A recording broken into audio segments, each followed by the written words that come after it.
শেষমেশ শহরের ট্যাক্সি স্ট্যান্ডে নয়, সভা হবে শহরের বাইরে। দীর্ঘ টানাপোড়েনের পর পুরুলিয়া শহরের পরিবর্তে টামনা থানার অন্তর্গত প্রস্তাবিত নতুন বাসস্ট্যান্ডকেই বেছে নিল আদিবাসী কর্মী সমাজ। আগামী 8 অক্টোবর দুপুর 1টা থেকে সেখানেই হবে তাদের প্রতিবাদ সভা, জানালেন আদিবাসী কর্মী সমাজের প্রধান নেতা অজিত প্রসাদ মাহাতো।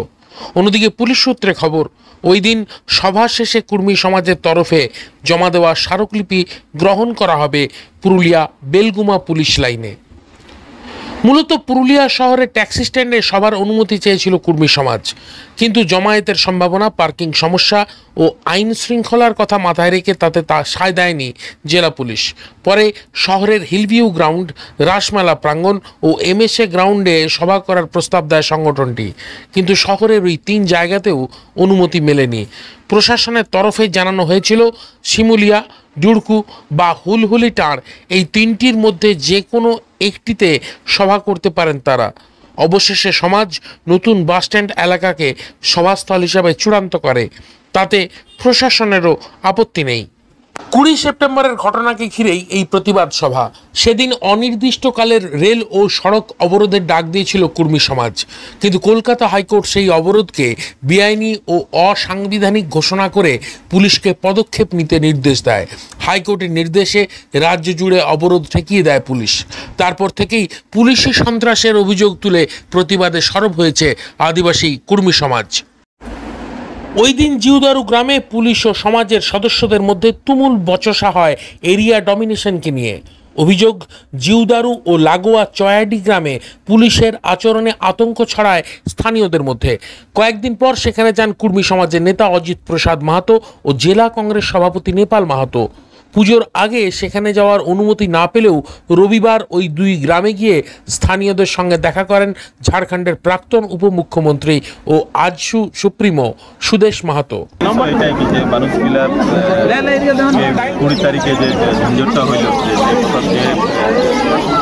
महिला बच्चादेर या फिर जार परिवार के अकाउंट आमदेर दुटा बेटी चुला और 49 मेंबर 49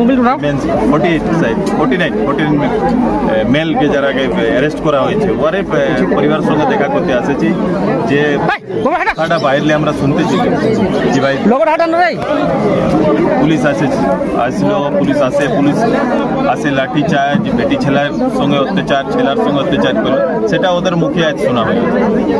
8 তারিখে পুরুলিয়াতে যে সভা আছে আদিবাসী কর্মী সমাজের, আপনার থাকার কথা, ওখানে আপনারা কি বার্তা দিবেন, क्या मैसेज देंगे उससे? देखो, समाज का अपना लड़ाई है। समाज प्रतिशोध या उसकी भावना से नहीं कुछ कर रहा है, बल्कि प्रतिरोध जो उनको अधिकार है कि किसी जो क्रिया हुआ है उसका प्रतिक्रिया देने का।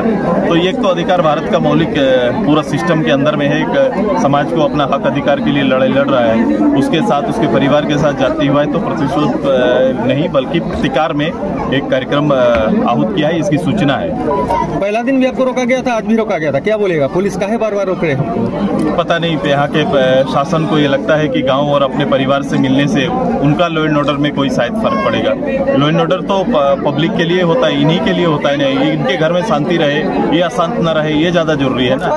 हम लोग मैंने उनको यही कहा था, शासन का अनुभव हमें है, साथ में काम करने का अनुभव है, और हम लोग जानते हैं चीजों को कैसे निकाला जाए। लेकिन इस तरीका से, जिस तरीके से पुलिस का रोल है, पुलिस कोई मौखिक कानून नहीं चला सकते ना। तो आपको जनता के लिए उन्हें सुनना पड़ेगा, उनसे बात करनी पड़ेगी, तभी तो कोई रास्ता निकलता है। आगे क्या उम्मीद है गांव के लिए? हम गांव के साथ हैं, गांव के साथ हैं और इस मांग के साथ हैं, और पीसफुली इसका हल निकले। हम लोग सब कोई चाहते हैं, कौन चाहता है कि सड़क पर उतरे और ऐसा तांडव स्थिति हो? हर कोई चाहता है कि उनकी मांग पर विचार करें ना लोग। ये जितनी चर्चाएं हम लोग बाकी चीजों पर कर रहे हैं, उतना चर्चा यदि हम लोग समाज और समाज के विषय पर करेंगे तो जल्दी हल निकलेगा। এদিন সুদেশ মাহাতোর সঙ্গে উপস্থিত ছিলেন ঝাড়খণ্ডের গিরিডি সাংসদ চন্দ্রপ্রকাশ চৌধুরী সহ আজসুর অন্যান্য নেতারা। গ্রেপ্তার হওয়া অভিযুক্তদের পরিবারের সঙ্গেও কথা বলেন তারা। পুলিশি নিষেধাজ্ঞা, আদালতের নির্দেশ আর মাঠে ময়দানে প্রতিরোধের ডাক সব মিলিয়ে 8 অক্টোবরের সভাকে ঘিরে পুরুলিয়ায় এখন তুঙ্গে উঠেছে চাঞ্চল্য। পুরুলিয়া থেকে নিজস্ব প্রতিনিধির রিপোর্ট, পুরুলিয়া মিরর।